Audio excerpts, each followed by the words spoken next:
Hyderabad Vanasthalipuram PS పరిధిలో అగ్ని ప్రమాదం జరిగింది. పిస్తా హౌస్ లోని కిచెన్ లో ఒక్కసారిగా మంటలు చెలరేగాయి.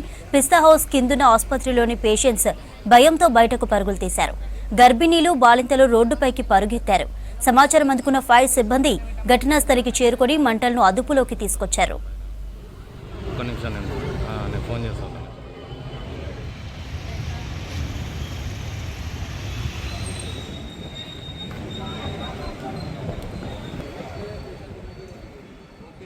వనస్థలిపురం విజయవాడ హైవేకి ఉన్నటువంటి పిస్తా హౌస్ లో జరిగినటువంటి అగ్ని ప్రమాదం.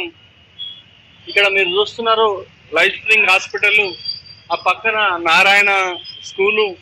ఈరోజు పెను ప్రమాదం తప్పి, ఎందుకనంటే ఇక్కడ ఉన్నటువంటి హాస్పిటల్లో ఉన్నటువంటి వారికి కానీ, ఆ స్కూల్లో ఉన్నటువంటి నారాయణ స్కూల్ కానీ, ఇక్కడ ఉన్న పిస్తా హౌస్ కూడా మీరందరూ కూడా చూస్తున్నారు 12 ఫీట్లు హైవేకి జరిగి ఇక్కడ ఉన్నటువంటి సేఫ్టీ మెజర్స్ కూడా ఏవి లేవు. సేఫ్టీ పర్మిషన్ లేదు, వాళ్లకు ఫైర్ సేఫ్టీ కూడా పర్మిషన్ లేదు.